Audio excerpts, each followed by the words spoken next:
Halo Sobat Eurowais. Di video sebelumnya, kita sudah melihat bagaimana perusahaan paling maju mulai melihat keterlibatan sosial melalui lensa yang sama sekali berbeda. Alih-alih melihat bisnis dan masyarakat dalam oposisi, perusahaan maju mengakui potensi bisnis yang sangat besar untuk berkontribusi kepada kemajuan sosial. Pada saat yang sama, mereka juga memahami bahwa perusahaan bergantung kepada masyarakat yang sehat dan berfungsi dengan baik untuk berkembang. Perusahaan seperti itulah yang disebut menciptakan nilai bersama atau creating share value. Mereka memasukkan isu-isu sosial ke dalam strategi bisnis inti mereka untuk memberi manfaat bagi masyarakat serta daya saing jangka panjang perusahaan mereka.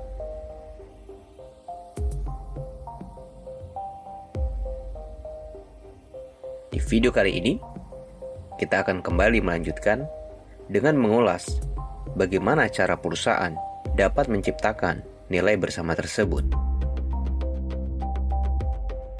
Setidaknya ada 3 cara yang bisa digunakan oleh perusahaan untuk mencapai nilai bersama tersebut, yaitu mendefinisikan ulang rantai nilai, menerima kembali produk dan layanan, dan penguatan klaster lokal. Cara pertama, yaitu mendefinisikan ulang rantai nilai. Perusahaan dapat meningkatkan kualitas, kuantitas, biaya, dan keandalan input, serta distribusi. Sementara mereka secara bersamaan sebagai pengelola sumber daya alam yang penting dan mendorong pembangunan ekonomi dan sosial.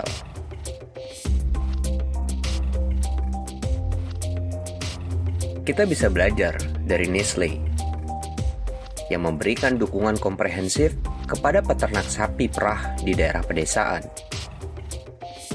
Langkah yang dilakukan Nestle memungkinkan mereka mendapatkan pasokan lebih dari 5 juta ton susu segar dari 30 negara setiap tahunnya.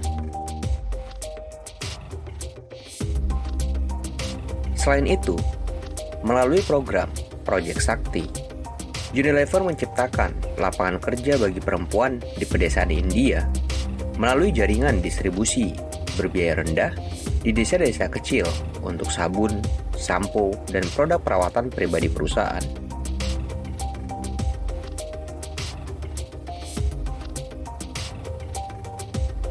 Selain Nestle dan Unilever, Alcoa juga menawarkan contoh lain yang mengesankan dalam mendefinisikan kembali rantai nilai mereka,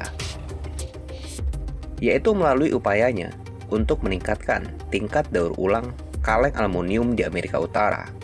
Inisiatif ini dapat menghindari miliaran ton emisi gas rumah kaca setiap tahun, sekaligus meningkatkan akses Alcoa ke sumber bahan baku utamanya yang sangat hemat biaya.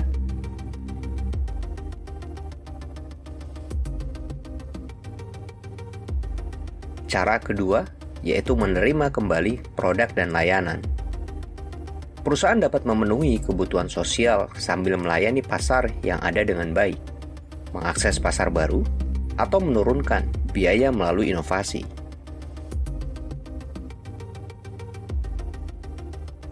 Peluang mereka peroleh dengan menjangkau sejumlah masalah besar dan industri.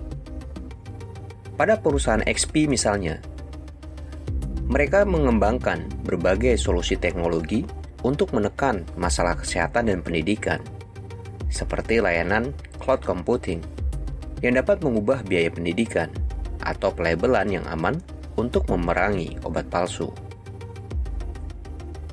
Selain XP, sistem irigasi berbiaya rendah dari Chain Irrigation digunakan untuk membuat dampak yang signifikan pada efisiensi air pertanian di pasar negara berkembang seperti India, serta di pasar yang lebih maju seperti California.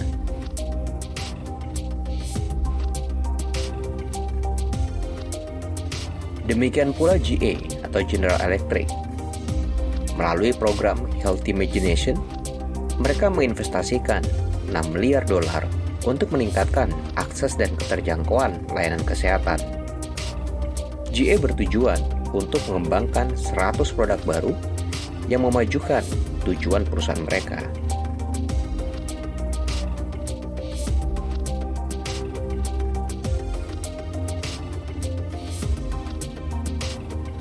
Cara ketiga yang bisa dilakukan oleh perusahaan adalah dengan melakukan penguatan klaster lokal. Pada dasarnya, perusahaan tidak beroperasi secara terpisah dari lingkungannya.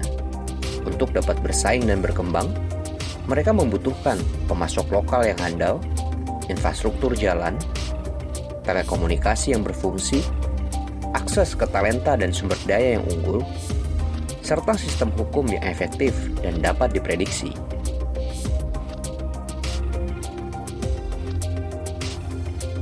Dana investasi pada usaha kecil dan menengah Anglo-American, yaitu Anglo Zimele misalnya, adalah contoh perusahaan yang memperkuat klaster lokal ini.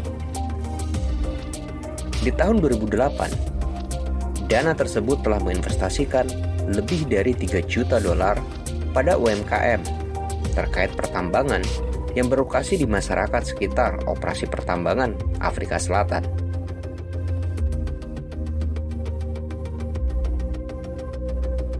Mereka mampu menciptakan sekitar 10.000 pekerjaan baru dalam prosesnya. Langkah yang dilakukan ini membuat masyarakat lokal bisa mendapatkan keuntungan dari perkembangan ekonomi, sedangkan Anglo-American juga mendapatkan keuntungan melalui akses yang lebih mudah dan murah ke pemasok yang berkualitas tinggi. Tidak hanya Anglo-American, inisiatif akademi jaringan Cisco adalah contoh lainnya.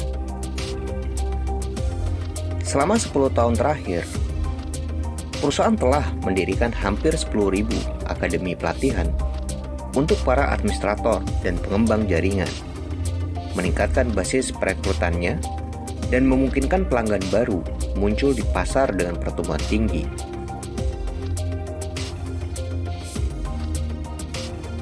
Dari ketiga cara tersebut, dapat disimpulkan, meskipun langkah menuju nilai bersama lebih bersifat evolusioner daripada revolusioner, hal ini tetap merupakan pergeseran paradigma dalam cara perusahaan melihat diri mereka sendiri dan peran mereka dalam masyarakat.